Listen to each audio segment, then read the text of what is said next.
जय जय श्री राधे श्याम, जय जय श्री राधे श्याम। बरसाने ते टीको आयो। हे अनिरुद्ध नंदन बज्रनाभ, वास्तव में इस पराभूत परिश्रांत हृदय का विश्राम स्थल एकमात्र प्रेम ही है। प्रेम ही है जो इस दुख से कराहते हुए मनुष्य को आनंद सिंधु की यात्रा में ले चलता है। हे यादवों में श्रेष्ठ ब्रजनाभ, आत्मा के अनुकूल अगर कुछ है तो वह प्रेम है। अरे आत्मा ही तो प्रेम स्वरूप है। इस जगत में अत्यंत उज्जवल और पवित्र कुछ है तो वह प्रेम है। याद रहे ब्रजनाभ, सब कुछ अनित्य है इस संसार में, एकमात्र प्रेम ही है जो नित्य और शाश्वत है। उसे फिर हम अजर अमर क्यों ना कहें, वह प्रेम अमृत रूप भी तो है। महर्षि सांडिल यमुना के पुलिन में ब्रजनाभ के सन्मुख प्रेम की महिमा का गान कर रहे थे। श्री श्याम सुंदर निकुंज से उतरे हैं यशोदा के आंचल में, तो ये प्रेम की ही महिमा है। अब आगे साक्षात प्रेम विशुद्ध प्रेम आकार लेने जा रहा था। कितना सुंदर नाम है उस गांव का, बरसाना। इस गांव को अपने ऊपर पाकर धरती भी धन्य हो रही थी। यहाँ के अधिपति वृषभान, उनकी भार्या कीर्ति रानी। पता नहीं क्यों महर्षि सांडिल्य जब जब बरसाने की बात आती है मौन हो जाते हैं। उनसे आगे कुछ बोला ही नहीं जाता। हाँ, प्रेम है ऐसा। फिर ये नगरी तो प्रेम की नगरी थी ना। मेरे पुत्र हुआ, मैं बहुत प्रसन्न हूँ, पर मेरे मित्र नंद राय के कोई पुत्र नहीं है। कीर्ति रानी, तुम्हें तो पता ही है मेरे पुत्र श्रीदामा के जन्म पर वो नंद और यशोदा भाभी कितने खुश थे। पता है, मैंने तो उस समय भगवान से यही प्रार्थना की थी, मेरे मित्र नंद को भी पिता बनने का सौभाग्य मिलना चाहिए। खीरक गौशाला में बैठे थे वृषभान, तभी उनके पास उनकी अर्धांगिनी कीर्ति रानी आ गई। कीर्ति रानी की गोद में श्रीदामा शिशु थे। वो आकर अपने पति वृषभान के पास बैठ गई थी। पता है कीर्ति रानी, शास्त्र चाहे कुछ भी कहे कि पुत्र नहीं होगा तो पिता को स्वर्ग नहीं मिलेगा। मुझे चाहिए भी स्वर्ग नहीं। क्या स्वर्ग से कम है ये हमारा बरसाना? हम दोनों मित्र थे, ब्रजपति नंद और मैं।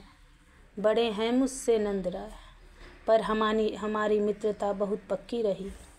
कुछ तो जानती ही हो, मेरे विवाह के लिए मेरे पिता ने इतना प्रयास नहीं किया जितना प्रयास मेरे प्रिय मित्र नंद राय ने किया था।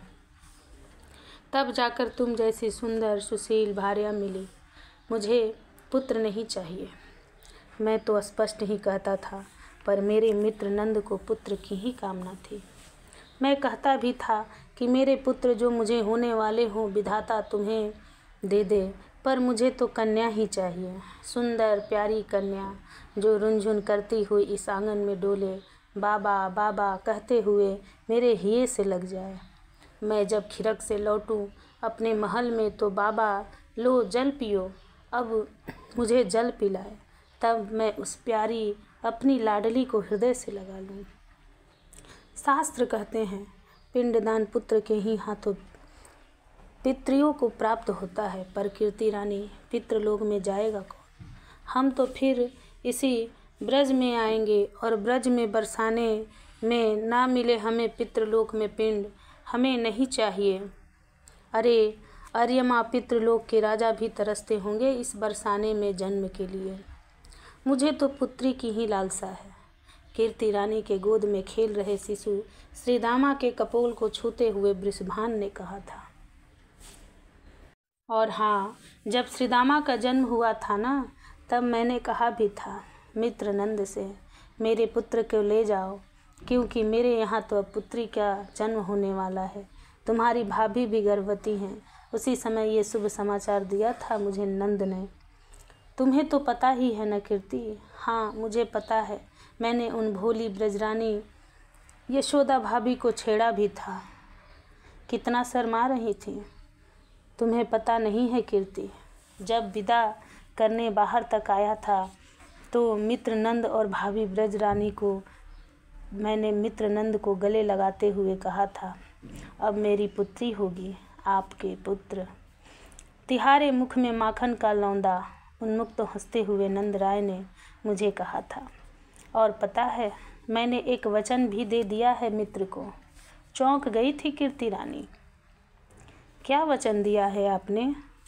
मैंने वचन दिया है आपका पुत्र होगा और मेरी पुत्री, तो उसी समय टीको सगाई होएगो। श्रीमान वृषभानुपुर के अधिपति वृषभान की जय हो। 4 ग्वाले आ गए थे दूसरे गांव के। उन्होंने ही प्रणाम करते हुए कहा, हाँ कहो, पर आप लोग तो गोकुल के लगते हो। श्री वृषभान जी ने पूछा, जी हम लोग गोकुल के हैं और श्री श्री बृहस्पति नंद राय के यहाँ से आए हैं। ओह, आप लोग बैठिए। वृषभान ने प्रसन्नता व्यक्त की। नहीं, हम अभी बैठ नहीं सकते, बस सूचना देकर वापस जा रहे हैं, गोकुल के उन सौम्य ग्वालों ने कहा। पर सूचना क्या है? बृहस्पति भी श्री नंद राय स्वयं आते, पर वो अत्यंत व्यस्त हो गए हैं, इसलिए हमें उन्होंने भेजा है।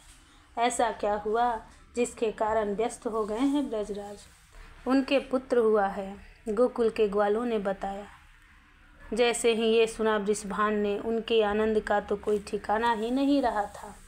सबसे पहले तो अपने ही गले का हार उतार कर उन दूत का कार कर रहे गोकुल के लोगों को दिया। कीर्ति रानी, सुना तुमने? उछल पड़े थे आनंद से वृषभान। आप तो ऐसे खुश हो रहे हैं जैसे आपके जमाई ने ही जन्म लिया है, कीर्ति रानी ने छेड़ा। और क्या, देखना हमारी पुत्री और उनके पुत्र का विवाह होगा और ये ऐसे दंपति होंगे जो सबसे अनूठे होंगे, अद्भुत होंगे। वृषभान के हृदय का आनंद अपनी सीमा पार कर रहा था। पर उनके तो पुत्र हो गया, आपकी पुत्री? मेरी पुत्री होगी, अवश्य होगी। मेरी प्रार्थना व्यर्थ नहीं जाएगी। मैंने समस्त देवों को मनाया है, वो सब मेरी सुनेंगे। पर आपने ये नहीं पूछा कि मैं खिरक में आज क्यों आई? कीर्ति रानी ने कुछ शर्माते हुए ये बात कही थी। क्यों? मुझे नहीं पता। हाँ, वैसे तुम खिरक में कभी आई नहीं, पहली बार ही आई हो। मैं गर्भवती हूँ और दाई कह रही थी कि मेरे गर्भ में कन्या है।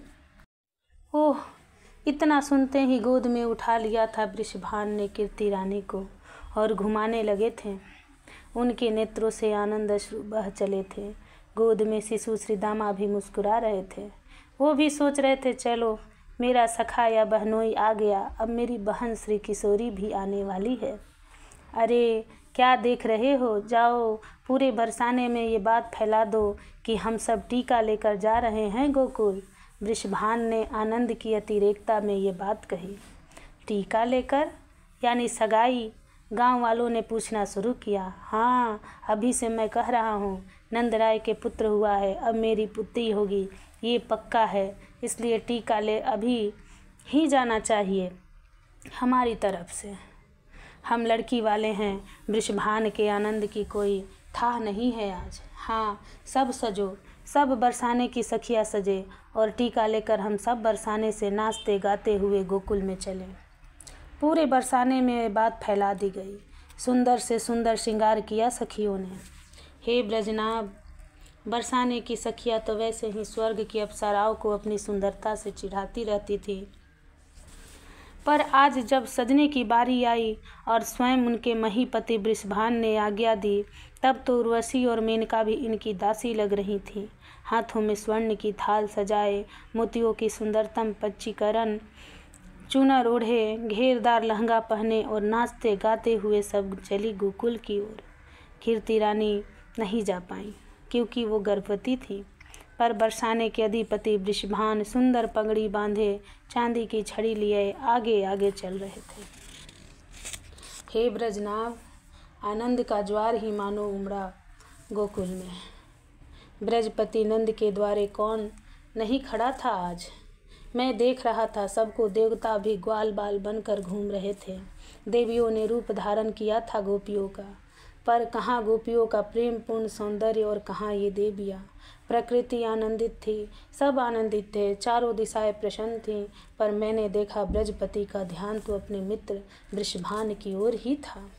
वो बरसाने वाले मार्ग में ही देखे जा रहे थे।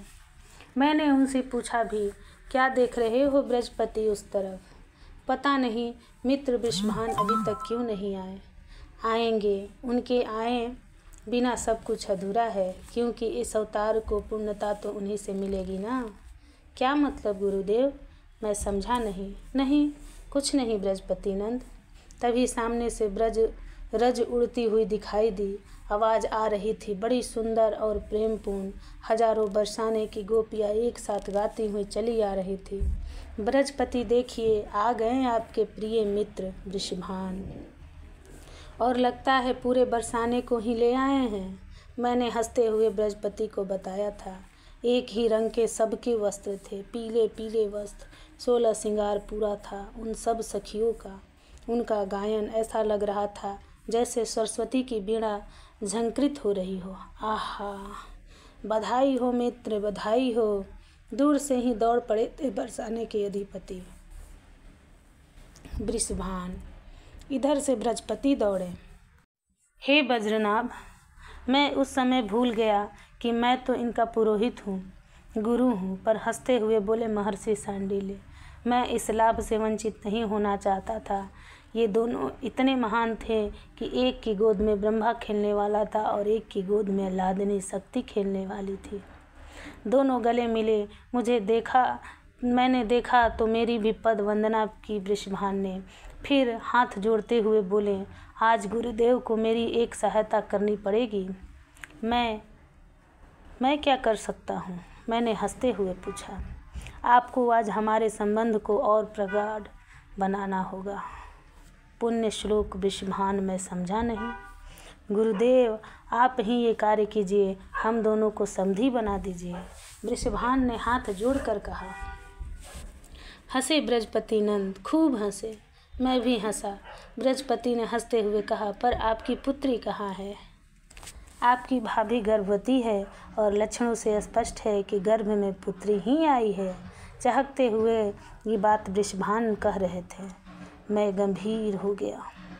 मेरे मुख से निकला, नंद नंदन और भानु दुलारी तो अनादि दंपति हैं। वो आए हैं इसलिए हैं कि जगत को प्रेम का संदेश दे सके। विमल प्रेम क्या होता है, विशुद्ध प्रेम की परिभाषा क्या होती है, यही बताने के लिए ये दोनों आए हैं। हे ब्रजनाभ, ये सब कहते हुए मेरा मुखमंडल दिव्य तेज से भर गया था। मेरी बात सुनते ही स्तब्ध से हो गए थे दोनों ही। फिर कुछ देर बाद यहीं बोले दोनों, गुरुदेव, हम ग्वाले हैं, आपकी इन गूढ़ बातों को हम नहीं समझ रहे, पर हाँ, इतना हमने समझ लिया कि हमें ये संबंध बना ही लेना चाहिए। बृहस्पति नंद की बातें सुनकर वृषभान आनंदित हो गले मिले। नगाड़े बज उठे, बरसाने वालों के सब सखियां नाच उठी।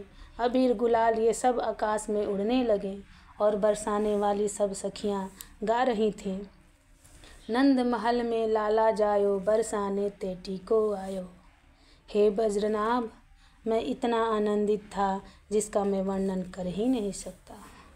जय जय श्री राधे श्याम। जय जय श्री राधे।